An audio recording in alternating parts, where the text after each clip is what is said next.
Welcome to Discovery Tour by Assassin's Creed, Ancient Egypt.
Welcome to Alexandria, planning of the city.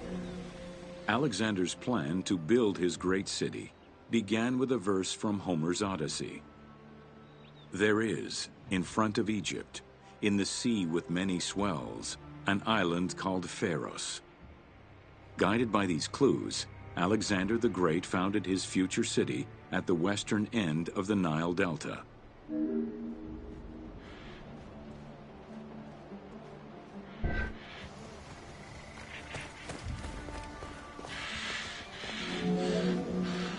Though Alexander considered this location ideal for his great city, it presented considerable challenges.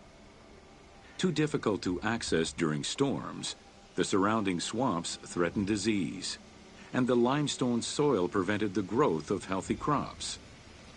However, due to the influence of his mentor Aristotle, Alexander the Great recognized that the true value was its strategic emplacement. Alexander knew that in controlling Pelusium to the east, Memphis to the south, and his crowning glory Alexandria to the west, he would create a triangular stronghold, allowing him to control the entire delta while giving him access to the Mediterranean.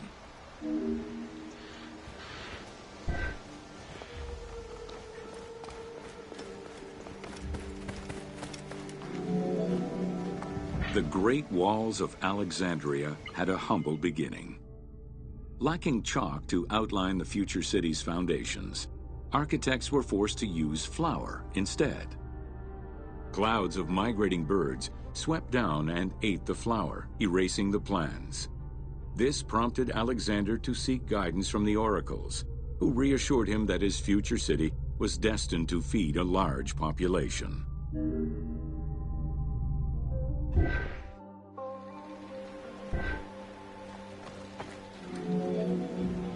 Excavations led by Mahmud Bey el-Falaki in the 19th century revealed that the wall enclosure measured approximately 5.2 kilometers in length and 2.2 kilometers in width. It was roughly 9 meters in height.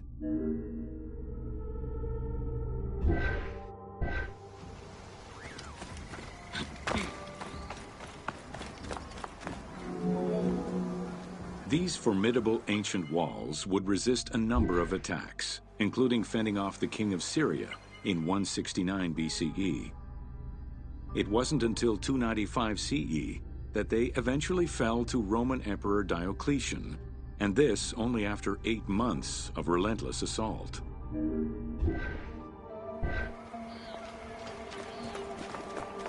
Idiodin! And lovely looking, not this.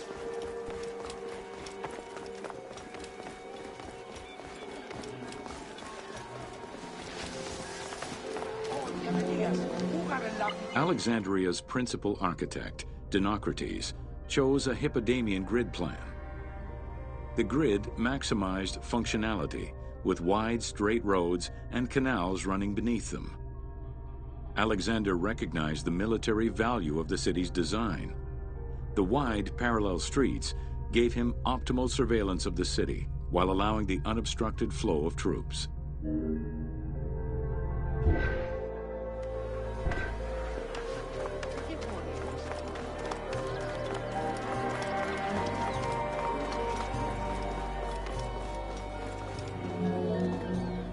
A central corridor ran from the Mediterranean's north port down to Lake Mareotis to the south. This thoroughfare acted as an unobstructed link for commercial trade and travel between the two ports. Many of the streets were bordered with grand buildings and parks, including Canopic Street, with its impressive gate bordering the eastern end.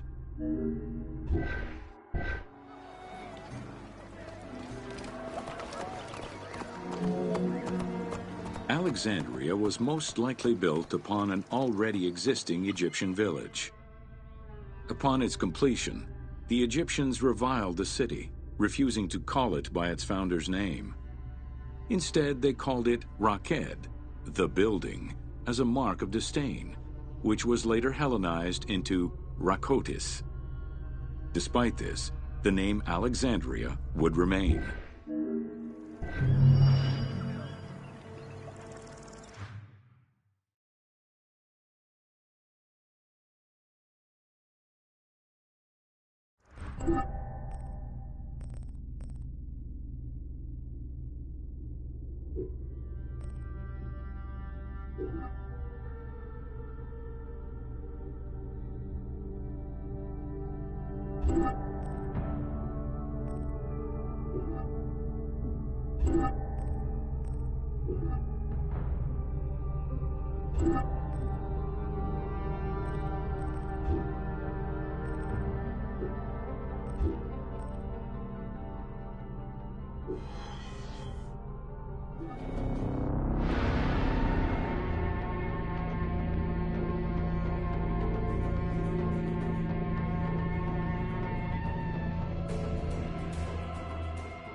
Welcome to Introduction to Alexandria. After conquering Egypt in 331 BCE, Alexander the Great decided to build a new city, which, as per his habit, he named after himself. After his death, Alexandria quickly became the capital city of the Ptolemaic kingdom and the most important city of the Greek world.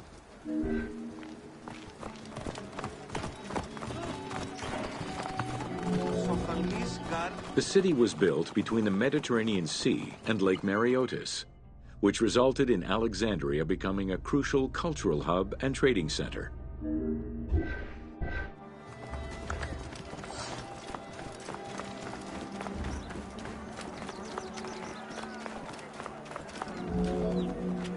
Sumptuous buildings could be seen wherever one turned their gaze: the royal palaces, the many temples, the gymnasium, lush public gardens, and large avenues.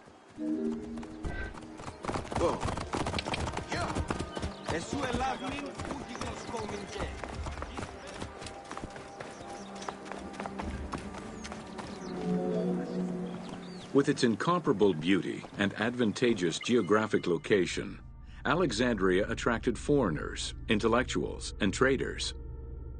One of the most cosmopolitan cities of the ancient world, Alexandria supplanted even Athens as the most important Greek city in history.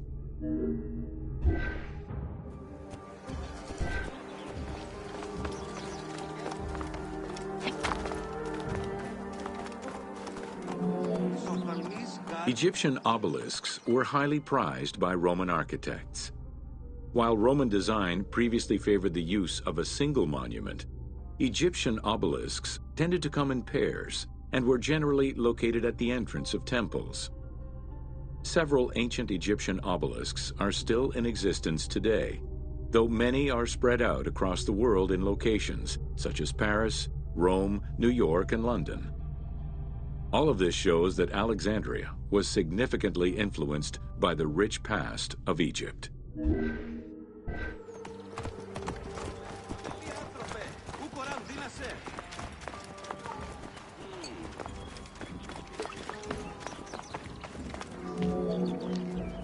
Alexandria had several main streets. Its most famous artery was the Canopic Way.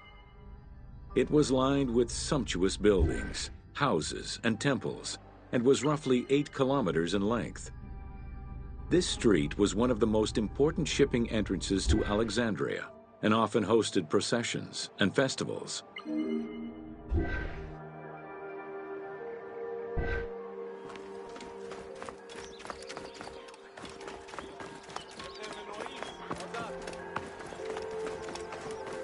Πότε διδάσκεσαι Ελλάδα? Τι πως πρώην και εχθές?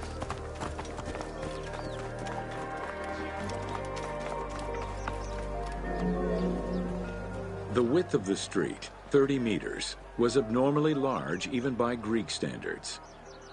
This is likely because the Canopic Way was made in a short span of time and based on an urban plan, as opposed to being slowly built over time, as was usual for the era.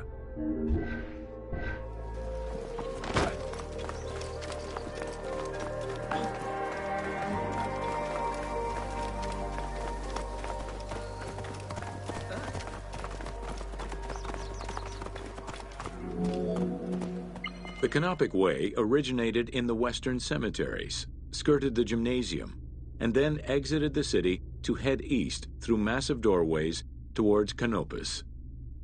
This structure was known as the Canopic Door.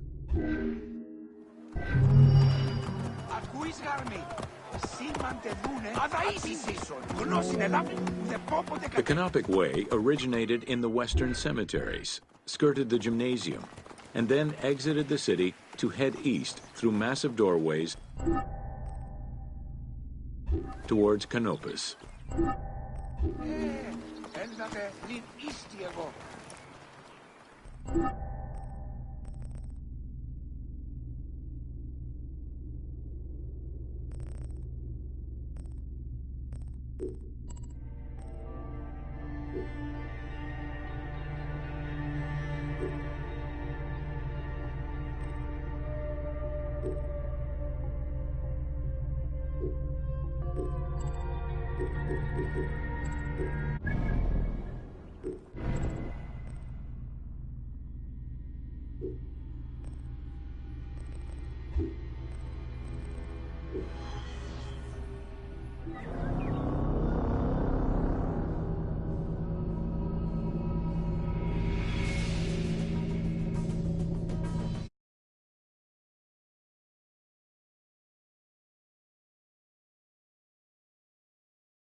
Welcome to Alexandria.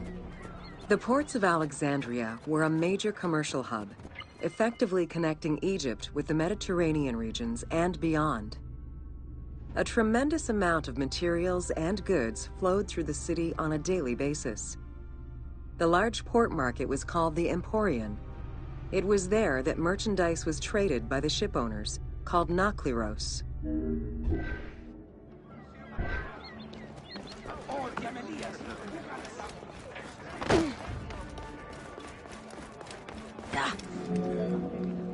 Food and other artisan work streamed out of Egypt.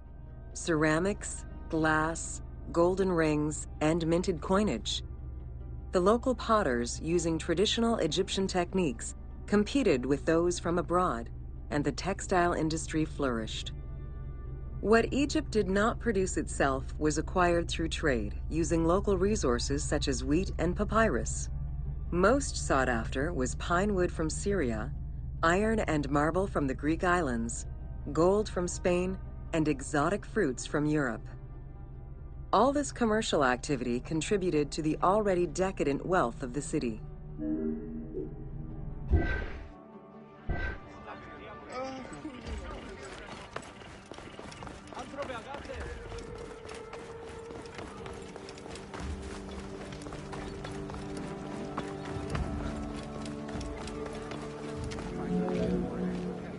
The wood imported to Port Mareotis through Alexandria's seaward ports was used in the nearby shipyards, where most of Egypt's ships were built. Employing tens of thousands of shipbuilders, the shipyards contributed to establishing the Egyptian fleet as one of the mightiest of the era. Any wood not used in shipbuilding was further disseminated through Egypt for various purposes.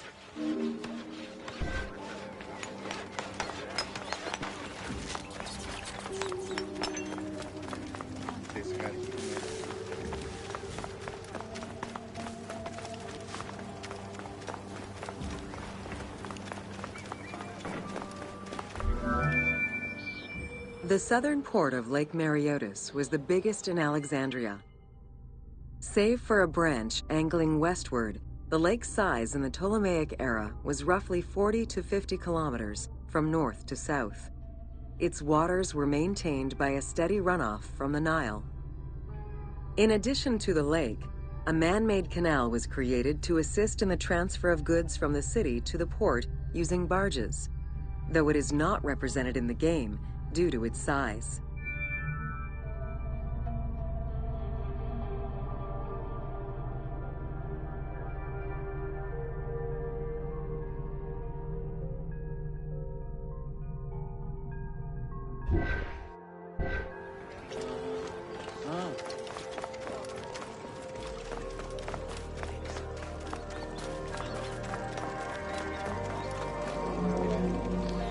Banking was one of the most distinctive innovations brought by the Greeks to Egypt.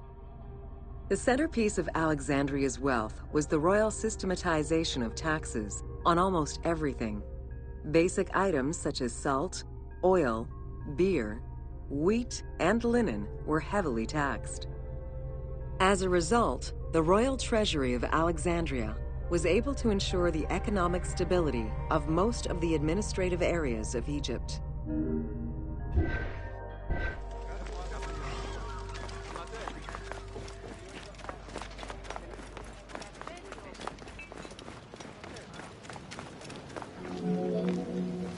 By the late 12th century, the channel feeding the lake from the Nile silted up. Lake Mareotis lost its connection to the Mediterranean, as well as most of its water, as the lake slowly evaporated to a fraction of its former size. In modern times, Lake Mareotis is being kept alive through irrigation. However, only about 17% of its original size remains.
Welcome to Alexandria, City of Celebration. Like most Greek cities, Alexandria offered multiple forms of entertainment. Most were related to cults, religious practices, and the festivities surrounding those practices. Among those festivities, the most important ones were the dynastic celebrations, instituted in honor of the deified Ptolemaic kings and queens. These celebrations could go on for many days and included sacrifices, offerings, processions, and public banquets.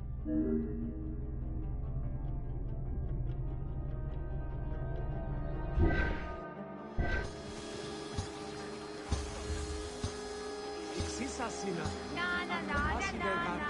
Τι γέγονες μικρίων, δακρύου και είδον τι αυτού όψη. Games and competitions were organized whenever possible in locations such as the stadium, the hippodrome, and the gymnasium. The residents of Alexandria favored such events where athletes, poets, and musicians from Egypt and other cities of the Greek world competed.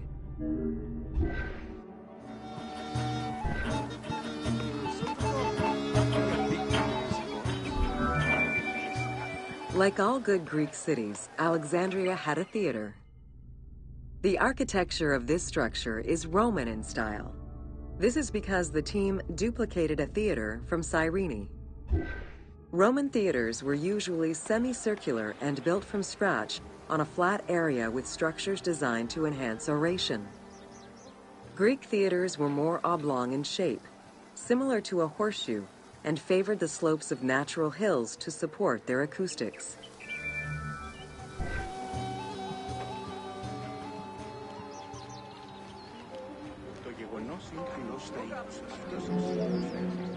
At the theater, one could witness the plays of contemporary comic and tragic authors.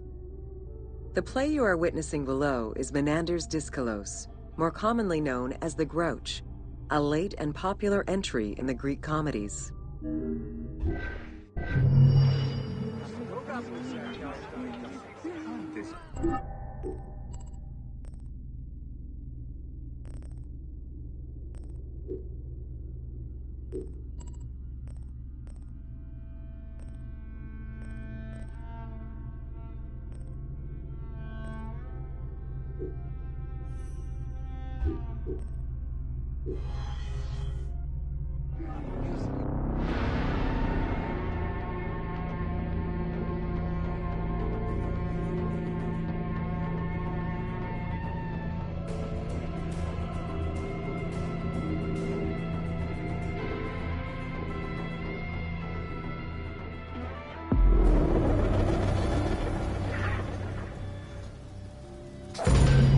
Welcome to the Panean.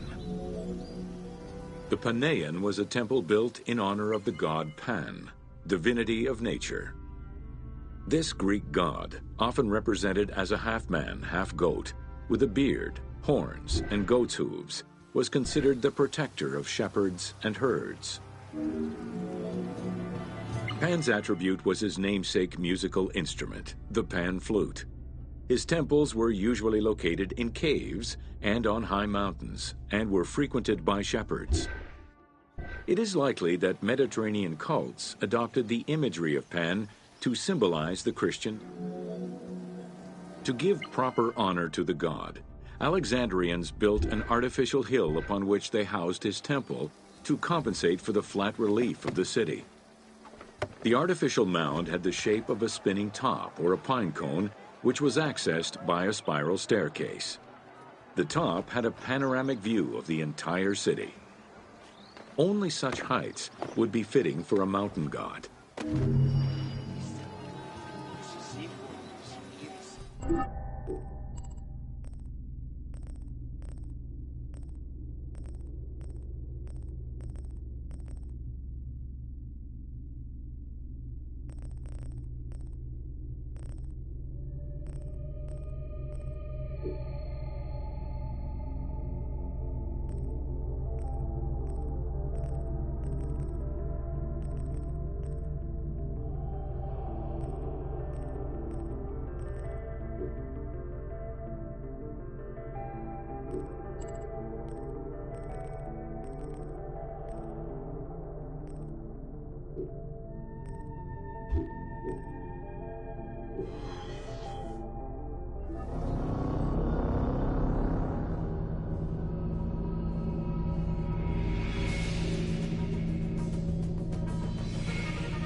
Welcome to the Seropian of Alexandria.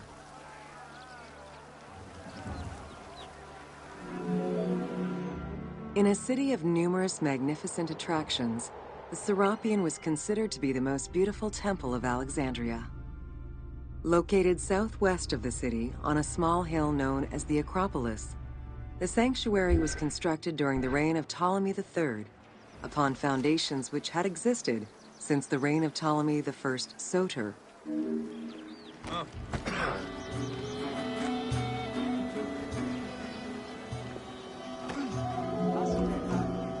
Visitors of the Seropian climbed 100 steps to reach the courtyard.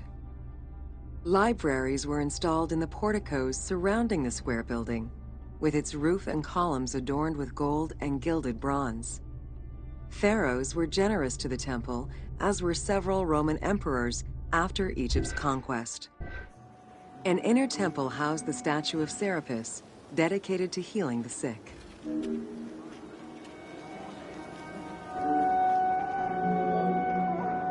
Since the 26th dynasty, Greeks in Egypt had gradually integrated the Egyptian cult of the Apis bull to their own rituals. With the establishment of the Ptolemaic dynasty, the cult of Apis was further integrated into Greek religion. During his rule, Ptolemy I chose to merge Egyptian and Hellenic gods into a syncretic divinity named Serapis. This name was the result of the amalgamation of Osiris and Apis. With this new deity, the Ptolemaic dynasty managed to accommodate similar belief sets for two different cultures, bringing about a new dynastic cult.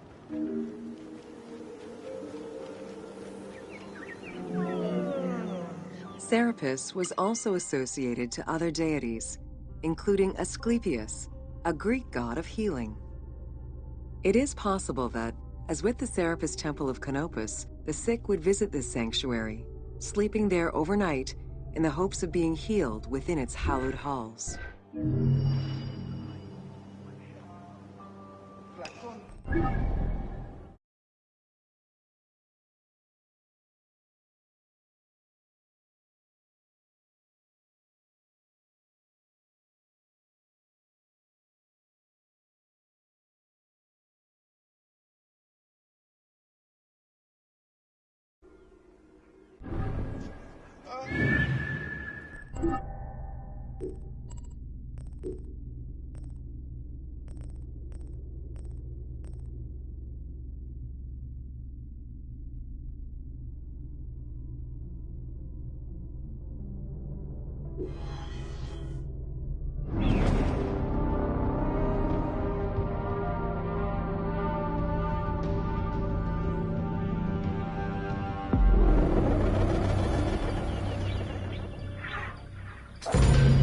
Welcome to Osiris, the first mummy.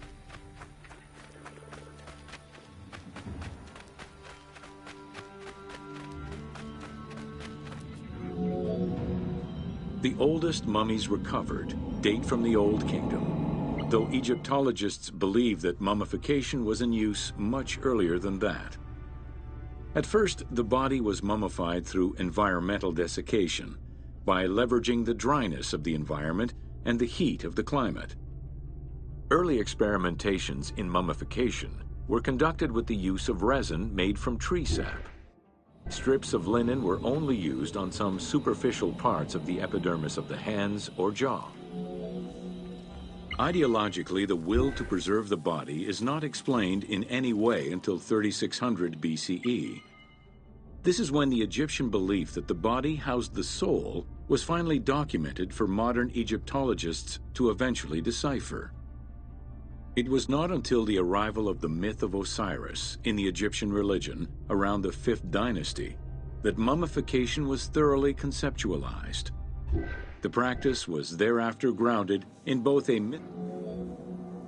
Osiris was mainly known as the god of the dead and the god of resurrection. The most well-known Genesis myth concerning Osiris is that of his dismemberment. It is Plutarch who gives the most simplified and complete summary of the story. Within Egyptian mythology, Osiris represented the first king to rule Egypt. Jealous of his power, his brother Seth attempted to usurp his throne. After several unsuccessful attempts, Seth succeeded in killing his brother by dismembering him, and scattering the pieces of his body all over Egypt. Isis, the great of magic, traveled all over Egypt in search of the pieces of her husband's body. After a long search, she recovered all the pieces save for his manhood, as it was eaten by a fish. Isis then reassembled the body of her husband by binding it together with strips of linen. Aided by her sister Nephthys, another powerful magician, they gave Osiris the breath of life. This not only brought him back from the dead, but also allowed him to recover his virility long enough to impregnate Isis, thus ensuring his succession before, once more, dying. Thus Horus was born. The ritual used to bring Osiris back to life essentially depicts how he became the first mummy. It is why, on the sarcophagi of kings, we often find Isis and Nephthys represented as the magicians who restore life to the deceased.